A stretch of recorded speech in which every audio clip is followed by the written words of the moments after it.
Good day, everyone, and welcome to Chatham, Ontario, and the home of Vintage Media Incorporated. We have a very special guest that came in from Lancaster, New York last night, and the legendary Dick Young, and it's been an absolute pleasure to have you here, Dick. How have you enjoyed your time with us so far? It's been a delight. You guys are a wonderful family, just a wonderful family. Well, thank you so much, and I gotta tell you, like so many others in our hobby, I'm inspired, and the enthusiasm I have for the Young Fire Equipment Company and specifically the Young Crusader has really been a delight to cover with the magazine. Issue 26, the January-February 2020 issue, is still our most sought-after back issue, and issue 35 about the Crusader 2 is also one of our most popular issues. So Dick, I've got to ask, over dinner last night and in our interviews leading up to it, you shared how you weren't really terribly enthusiastic about the thought of designing fire equipment for a living.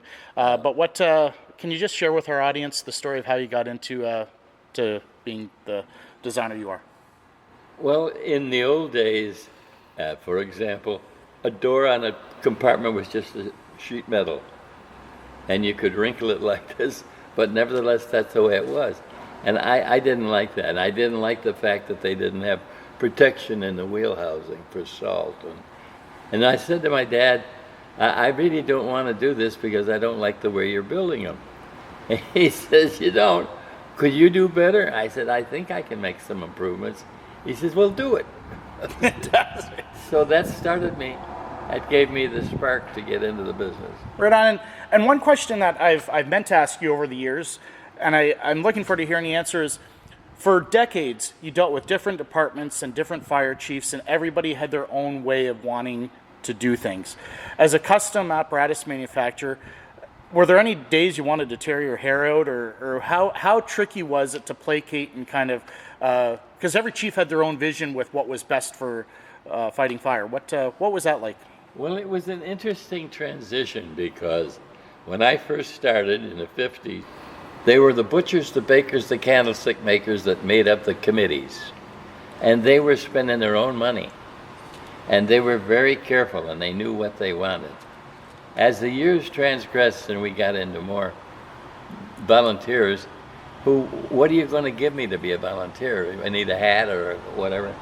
And the whole mood changed.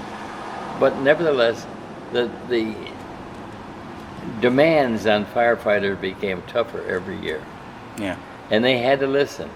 And sometimes when we would go out to train on a truck, I would say to our trainers, start at kindergarten. I don't care if there's somebody in there that's been in 10th grade.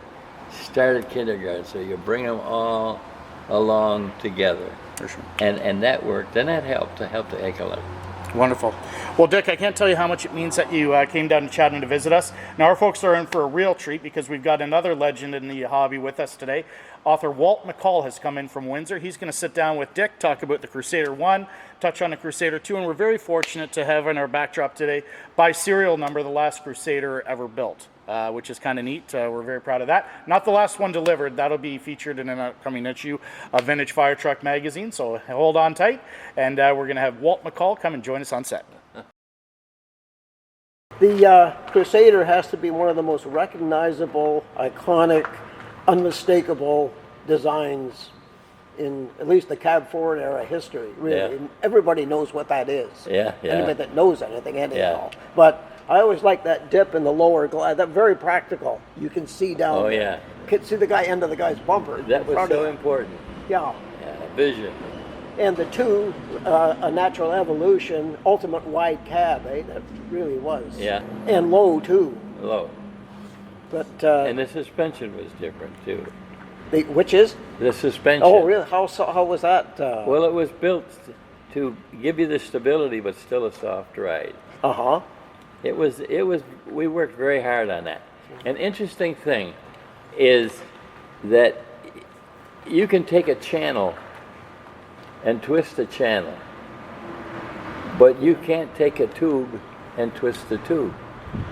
Oh, I see that, yeah. So we decided to use tubes, heavy pipes, for cross members in the truck frame. And that truck frame, it just wouldn't move. Huh. And that was for it would hold the body together better. Rigidity. Rigidity, yeah. Really. Yeah, it was strong. That's quite a concept, really. You wonder why somebody didn't think of that before. Yeah. Takes the brightest. Yeah. Yeah. Jeez. So there was so much to a truck that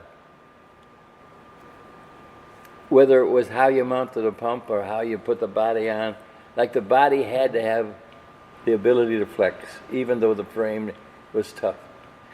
Had to be able to flex, and had to be able to be taken apart to repair. You know, 'cause they were good at non-repairing. That's the best way to be. Yeah.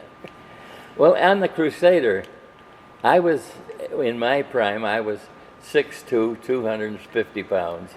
Wow. Oh yeah, and I didn't like the regular fire truck because you couldn't sit next to the engine without burning your arm on the engine or doing something different. So I decided we're going to redesign this and put in a wider cab and put in a bigger engine housing and better access to ventilation and cooling, and the steps low so you don't have to strain to get up into the cab. So there was just a lot of things to do. So we happened to be in Ohio one time to a bus company who made that front. I saw that and I said, that's ideal. Bring it down low for the firemen to see where they're going. And we could mount all of the instruments on a bracket on the steering wheel. You know, it was a totally different approach. And it was fun. Ergonomics at work, eh? Yeah, ergonomics at work, right. I've often wondered on a rig as big as this, how long some of these rigs were and the weight on the rear end, rear mount aerials and whatnot. So that frame had to be incredibly strong Oh yeah, they were. to last for years, to stay rigid like that. With one like this, it's a triple frame. It's two frames and a third one that goes out around it and straight up. So you just drop the box to support the snorkel in between those rails and weld it right to it. Wow. Yeah, they're still around. They can't get rid of them. Really? Best kind to have, really. Yeah. Oh, geez.